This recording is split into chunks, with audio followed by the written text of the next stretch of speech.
Mr. Ram Mohan Naidu. धन्यवाद सभापति महोदय, आपने मुझे इस एंटी डोपिंग बिल पे बोलने का मौका दिया है।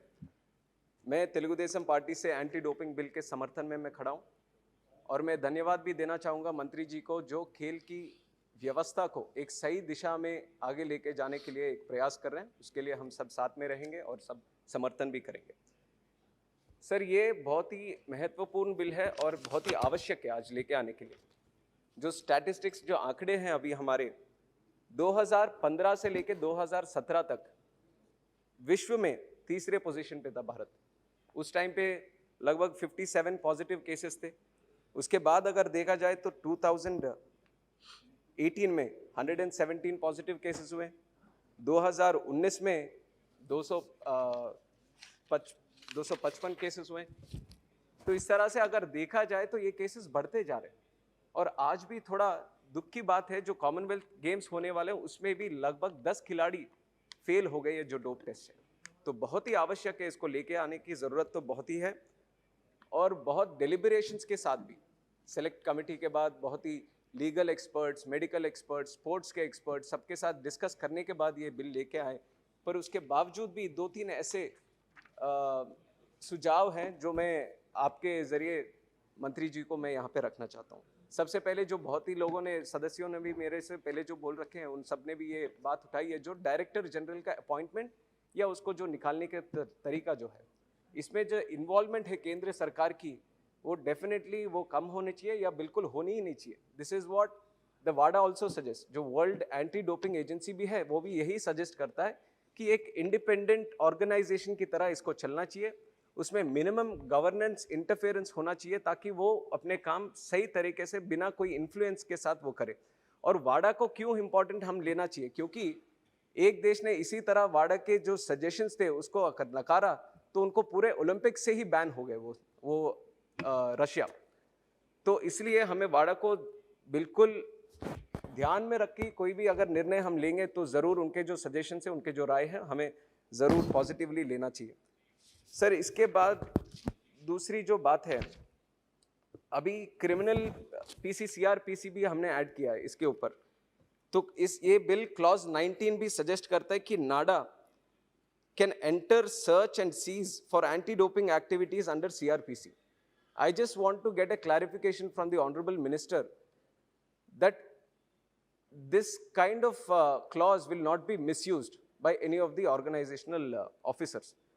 Will they be given any legal warrants before they are searching any player or not? That kind of clarification I would like from the Honorable Minister. Sir, other than this, एक और important बात जो मैं रखना चाहूँगा, National Dope Testing Laboratory.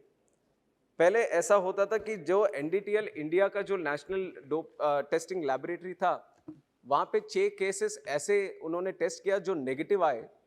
फिर बाद में मॉन्ट्रियल कनाडा में एक टेस्टिंग फैसिलिटी को जब उन्होंने भेजा तो वहाँ पे पॉजिटिव आए। तो इस तरह के काफ़ी इंस्टेंसेस ऐसे हुए थे जहाँ पे हमारे यहाँ पे अगर टेस्टिंग हो रहा था तो नेगेटिव आ रहे थे, कहीं और दूसरे लैब में अगर उसको करेंगे तो पॉजिटिव आएंगे। तो ऐसा क्या बदला? अभी तो ज़रूर ये लैबोरेटरीज को हम रिकग्नाइज करने का एक कानून तो लेके आ रहे हैं, पर ऐसा क्या बदलाव हम लेके आ रहे हैं इसके अंदर या इंफ्रास्ट्रक्चर के अंदर कि इस तरीके के इंस्टेंसेस आगे हम रिपीट नहीं करेंगे? तो this clarification also I definitely like from the honourable minister sir. Sir, the third point that I would want to make, इसमें एथलीट को डिफाइन किया है, but the only confusion that I have right here is if there is any player, foreign player, who is coming from outside the country and competing in an event in India, will he be under the ambit of this law or will he be under their own parent country law? तो ये भी अगर, क्योंकि athlete को पूरी तरह से उसमें डेफिनेशन में मैं समझ नहीं पा रहा हूँ कि अगर बाहर के खिलाड़ी यहाँ पे आके इस देश में खेलते हैं क्या वो भी इस कानून के अंदर आते हैं कि नहीं आते? तो वो भी एक बार क्लैरिफाई करना पड़ेगा सर। सर, इसके बावजूद sir, more like a suggestion जो बाकी लोगों ने भी दिया है, awareness is definitely a very important point that we should concentrate on. हम भी देखते हैं कि ज़्यादातर प्लेयर दूसरे लोगों के प्रेशर में आने के बाद, क्योंकि हमारे यहाँ पे है स्पोर्ट्स में कि मेक इट और ब्रेक इट, एक ही तरीका है कि आप वो टॉप में रहना चाहते तो परफॉर्मेंस पे ही बेस्ड है।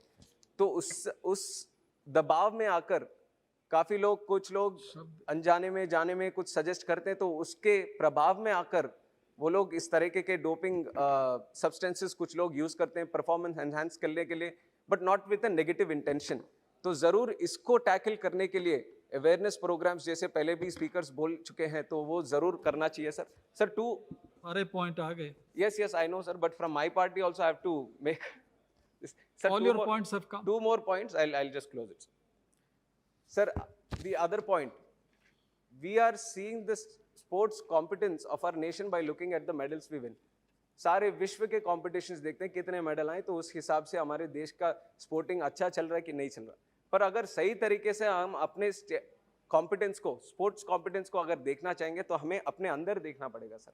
गांव-गांव में देखना पड़ेगा, हमारे स्कूल्स में देखना पड़ेगा किस तरह का इंफ्रास्ट्रक्चर वहां पे बन रहा है, किस तरह से बच्चे वहां पे स्पोर्ट्स में जुड़कर वो अपने दिल से वहां पे खेल में वो शामिल हो रहे हैं, ये सब देखना पड़ेगा सर। तो इसके लिए मैं स्पोर्ट्स मिनिस्टर से रिक्वेस्ट करूंगा कि स्पोर्ट्स का इंफ्रास्ट्रक्चर स्कूल्स में भी इम्प्रूव किया जाए। जब वो शुरू करेंगे हम तो जरूर उसके प्रभाव से हम ये इंटरनेशनल लेवल पे वो मेडल्स हम आगे देख पाएंगे सर। तो we have a discussion in under rule 193. yes but I don't know if it will come or not, so I'll just make it the is points. being listed every day. It will come. I thought only the reply is pending in that. ठीक, The discussion hoga, then I'll save my points for the later sir.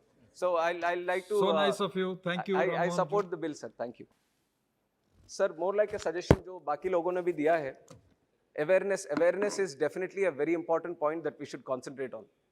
हम भी देखते हैं कि ज़्यादातर player दूसरे लोगों के प्रेशर में आने के बाद, क्योंकि हमारे यहाँ पे है स्पोर्ट्स में कि मेक इट और ब्रेक इट, एक ही तरीका है कि आप वो टॉप में रहना चाहते हो तो परफॉर्मेंस पे ही बेस्ड है। तो उस दबाव में आकर काफ़ी लोग कुछ लोग अनजाने में जाने में कुछ सजेस्ट करते हैं तो उसके प्रभाव में आकर वो लोग इस तरीके के डोपिंग सब्सटेंसेस कुछ लोग यूज़ करते हैं परफॉर्मेंस एनहांस करने के लिए, but not with a negative intention. तो जरूर इसको टैकल करने के लिए अवेयरनेस प्रोग्राम्स जैसे पहले भी स्पीकर्स बोल चुके हैं तो वो जरूर करना चाहिए सर।